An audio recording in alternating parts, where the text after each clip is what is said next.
quick update on the Forestone, I don't know, this thing. Forestone reed. So I've been playing this for a few weeks now.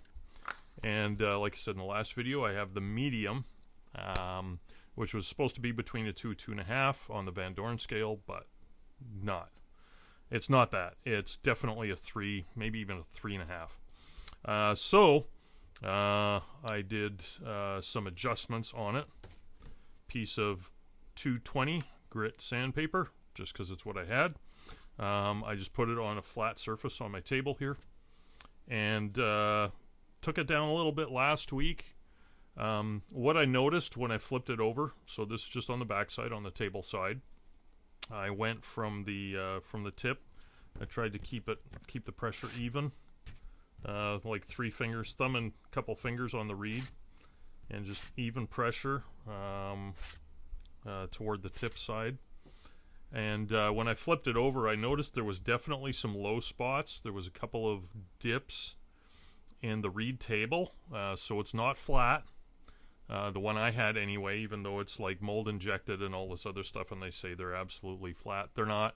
And that's just, it's a resin, so it's going to maybe set a little differently reed to reed. So 1, this flattened out the table. 2, it just softened things up a little bit and opened it up.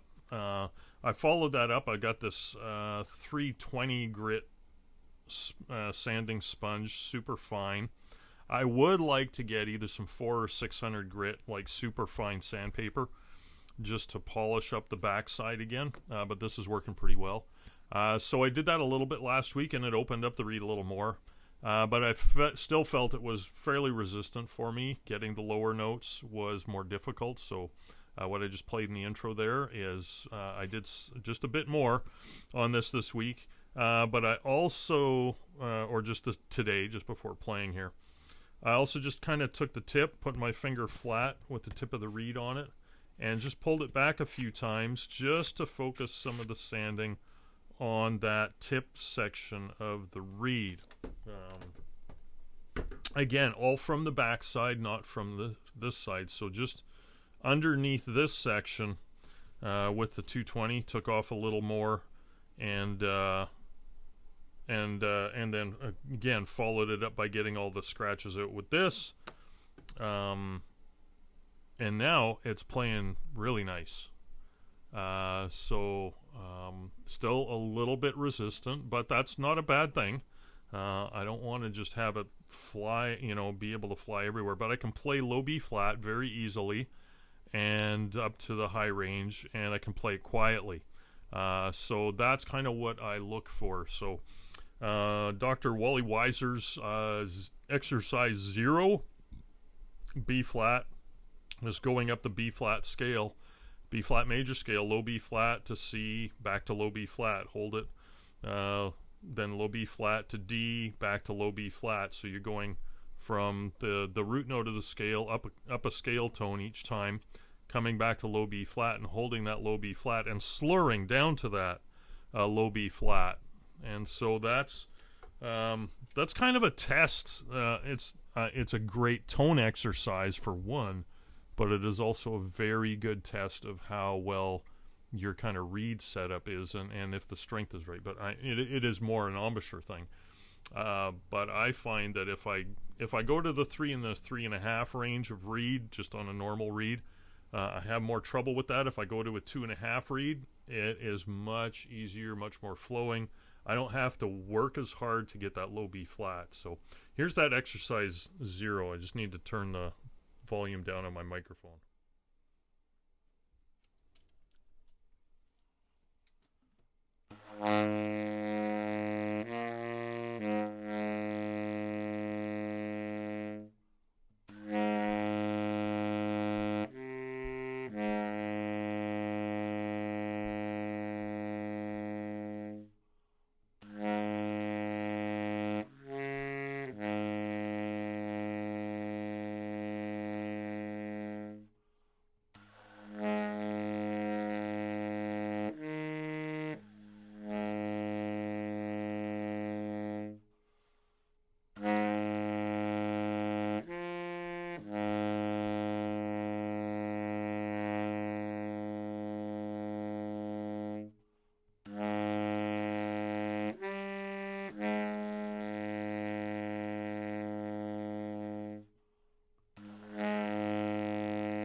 All right, so some, I guess, now I'm really liking this Forestone reed, and yeah, I will definitely look at getting this for my alto.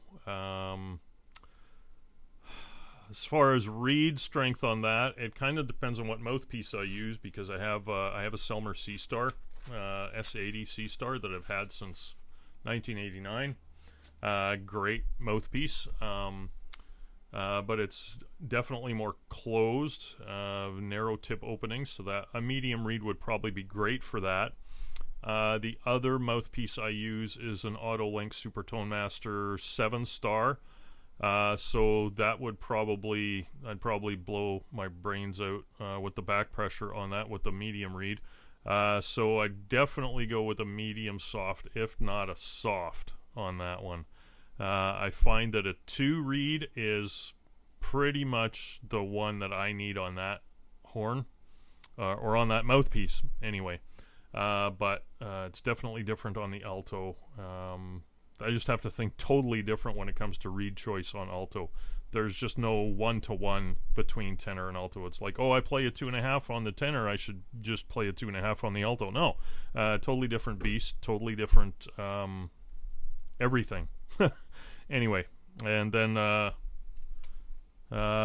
might get one for my son's. My son's playing baritone sax, and might look at getting one for that. He's playing on a Yamaha 5C on that school horn, but yeah. Anyway, Forestone reeds, they're pretty good.